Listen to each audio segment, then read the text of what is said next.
Gardens with elevation changes are a huge opportunity to create garden rooms. We have to learn this mechanism and take advantage of it.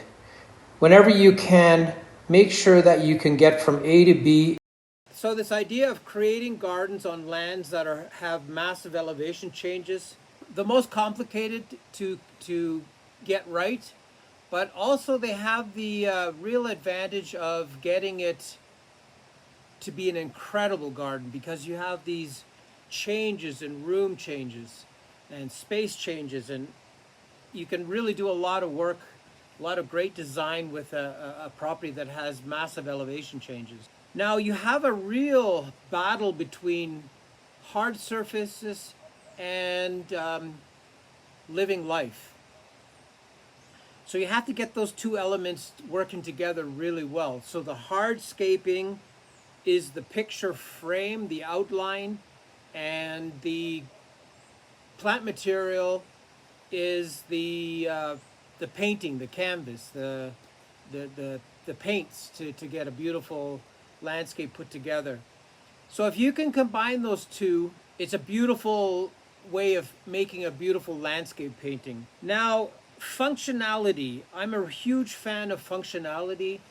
So what I mean by that is you want secondary seating, you want focal points, you want locations where you can sit and rest and hide, and you want locations where you can see something beautiful, where you can sit down, where you can experience a river flowing by, whatever it may be.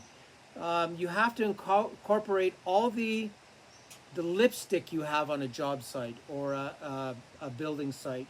And the lipstick is what's given to that job site when you arrive. Like, do you have a river? Do you have a waterfall? Do you have specimen trees already in place? There's all kinds of things that you have to make a checklist of. Okay, this is on the site, that is on the site. And if you do that, you incorporate them, you never cut them down, you are very sensitive towards nature. That makes a big difference. Now back to functionality. If you can have everything flowing really well, if you can have a human being walking through your space comfortably, then you've done a good job. So if you have people that have a really hard time maneuvering through your site, you haven't done a good job. If you have people kind of going like, where am I supposed to go next? You haven't done a good job. Everything has to be clear. Everything has to be organized. Everything has to be where it is supposed to be. Oddities are a bad design element. You have to have it very clear what your objective was, how you're crossing a river, what the bridge is like, how to get rid of staircases by using ramps instead of staircases. There's so many ways in landscape design to actually make it a lot easier for somebody to get from A to B on your building site. The next thing is the use of plant material is, I call it creating walls. And creating walls means, again, that you're not giving away the entire garden at once. You're creating a wall. You can't see through it. You have to climb over that. You have to look over that. That is that element of surprise that is always so beautiful in garden design. Yeah, when you buy a property that has a lot of elevation change throughout the property, it's best to do a couple of things. The first thing is to analyze where you're going to put your stairs, what the stairs are going to do, the purpose of the stairs, how many of these staircases do you need to divide up the property, how are you going to create surprise in your garden. What I mean by that is, how do you not show off the entire garden at once? How do you divide it up into gardens? How do you protect the view of these garden views? So what I mean by that is, if you're standing up high, that you can't see the entire garden all at once. How do you do that? How do you block off the view so that you have all these compartments in your garden that have this surprise effect? How do you allow your guests or yourself to circulate through the space? We have 5 units here, so we have to divide up the 5 units so there's a section of privacy for each unit.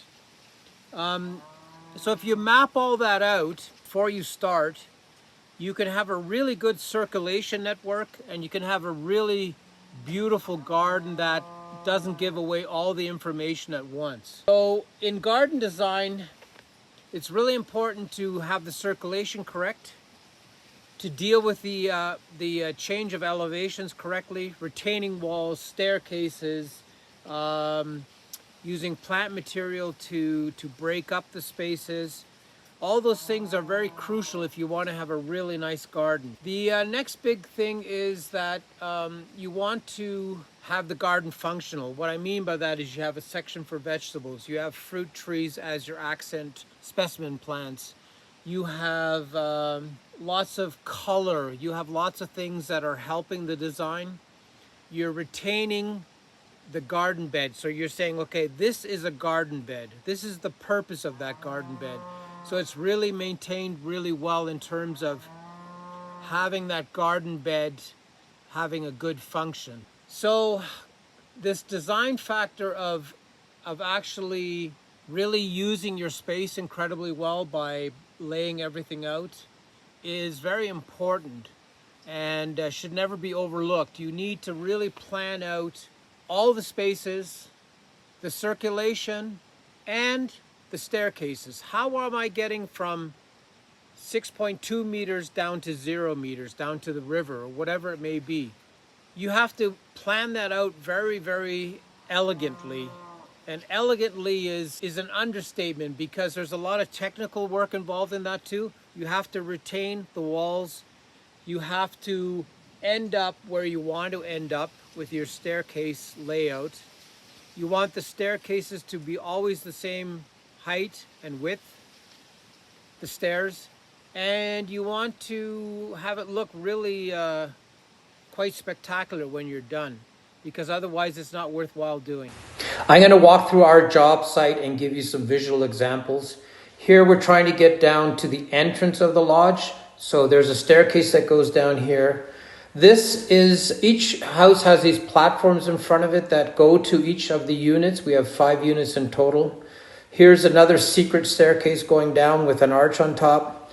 So you're walking down this space and you get to that area. Here is the other view going up to the lodge itself.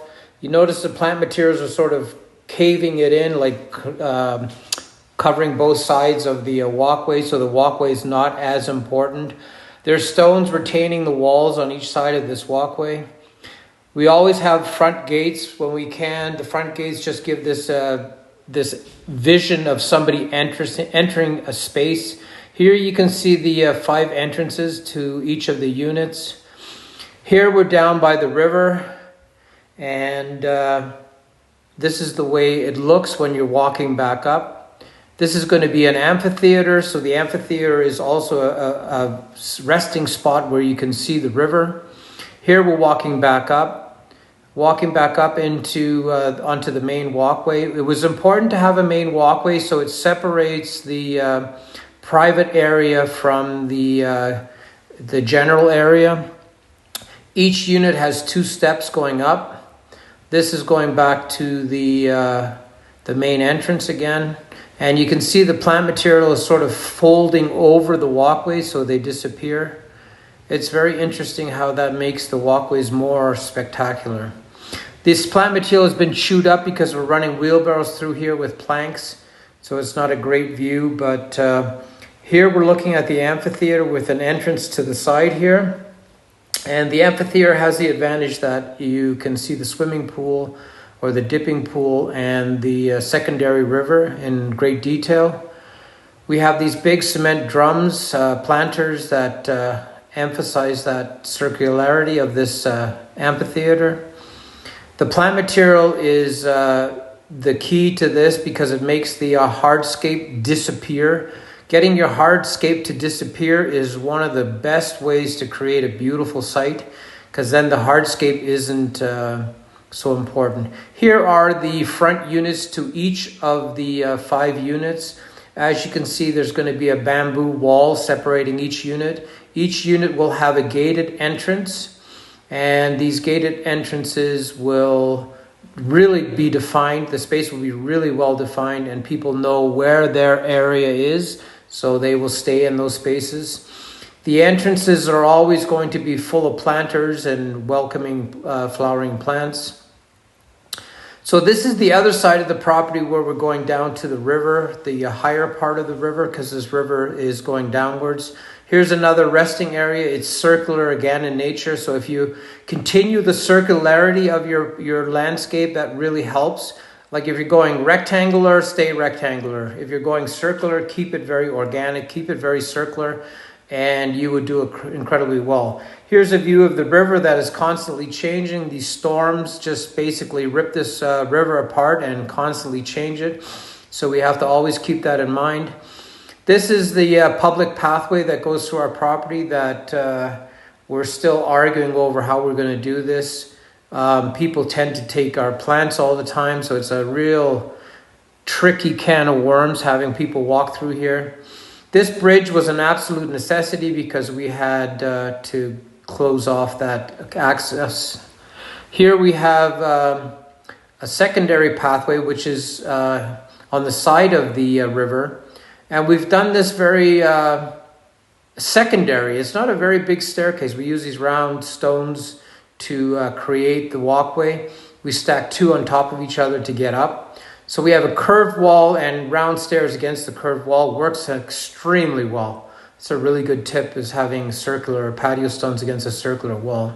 Here again is the separation between the units, the main walkway, and then you come up to each unit in a separate way. And this really defines the space.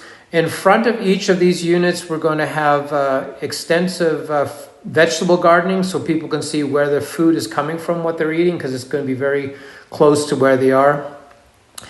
And here we're going down to the river again, and it's very interesting when you're going down this, you have this sense of entering quite a secret space. You know, here's the dipping pool, which is going to have access from this spot, the secondary pool. And there's going to be a sauna on the other side here. So the river is flowing through here. And again, this secret walkway continues. You just have a bare glimpse of the hosteria, the eco lodge. So here we're going through to the next space. And this is where the sauna is going to be. So everything is growing like crazy.